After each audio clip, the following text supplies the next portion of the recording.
Noon, Bible study natin noon, hininto na natin. Yun yung una. Bakit hininto? Parang hindi sila naniwala eh. Parang hindi sila naniwala. May pangalawa pa. Balikan natin. Sila. Ulitin natin sa pangalawa. Siguro naman, sabi ng Moses sa Diyos. Sa number 1, tinanong ni Moses ang Diyos, sabi niya, anong gagawin ko doon? Anong gagawin ko kung hindi makinig sa akin ang mga Israelita at hindi maniwalang nagpakita kayo sa akin? Ano? Ang unang dahilan ni Moses na parang nag-aalangan siya, yung hindi maniniwala yung tao sa kanya. Parang minsan, kapag tayo may iniimbitahan, plano mo, mapuntahan nga si ganito, mayaya. Diyos, kung ayaw ka pa nilang paniwalaan sa unang kababalaghan, malamang na paniniwalaan ka na nila sa ikalawa. Yung sinabi ng Panginoon, kita mo kung paano tayo encourage ng Panginoon. Kung sa una ay hindi sila maniwala, sabi ng Diyos, sa ikalawa, maniniwala sila. Ano ibig sabihin ng Panginoon? Ano ibig sabihin nun? Kung noong una hindi ka naging matagumpay dahil hindi sila naniwala sa iyo, sa pangalawa, na binibigay ng Panginoon na pagkakataon sa atin na balikan sila at pagkakataon sa kanila na binibigay ng Diyos upang sila'y manampalataya. Sumunod tayo. Humakbang tayo. Huwag natin sabihin sa Panginoon, ilang ulit na nga kaming nagpunta doon. Naggawa na nga kami ng worship service doon. For the second time na binibigay ng Panginoon. Kasi malapit nang dumating ang ating Diyos, ang ating Panginoon na ating hinihintay na matagal ng panahon. Darating na ang Panginoon.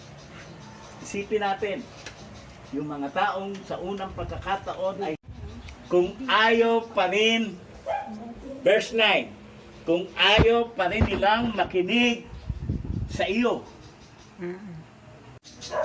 second chance, gawin.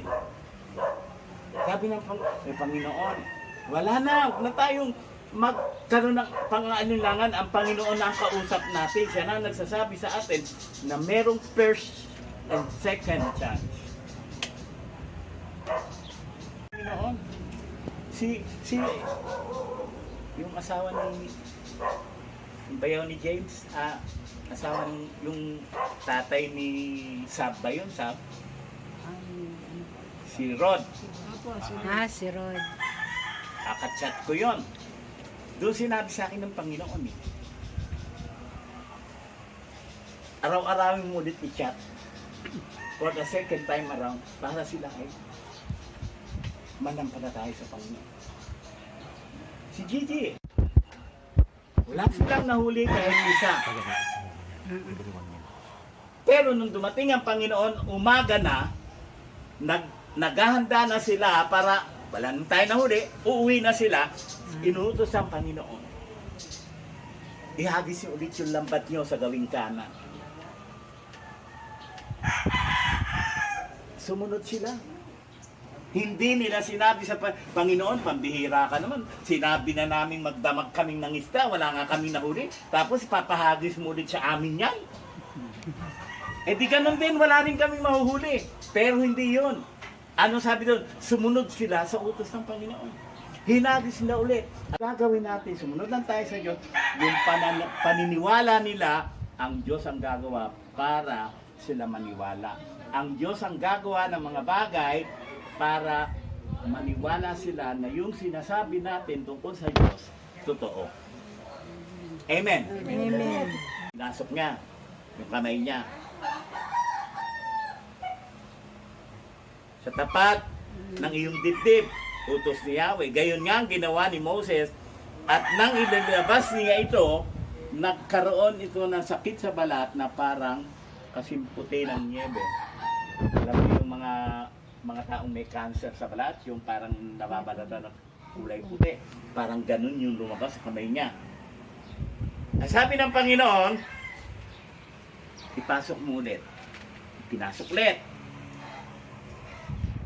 Nang ilabas niyang muli ang kanyang kamay, bulaga na mayroong isang matandang babae, na parang sinabi niya yun daw mga senior, katulad niya, ay parang dekorasyon na lang daw. Kasi andyan lang daw sa paligid yung mga anak niya, may mga kaya naman daw, hindi man lang daw siya binibisita. No, napanood niyo. Pag nag-video ka, Pero huwag hindi po patagarin totoo para yun. may share mo. Ano lang niya yun, yung Bali, wag katapos. Pag sentimiento ng isa hindi mga 1 minute. ah, Tapos ulit. senior. No? Sentimiento Pero lang niya yun. magpikon. Pero kung sa atin, mga kapatid, ay ang gusto ko makita natin dito ay alisin po natin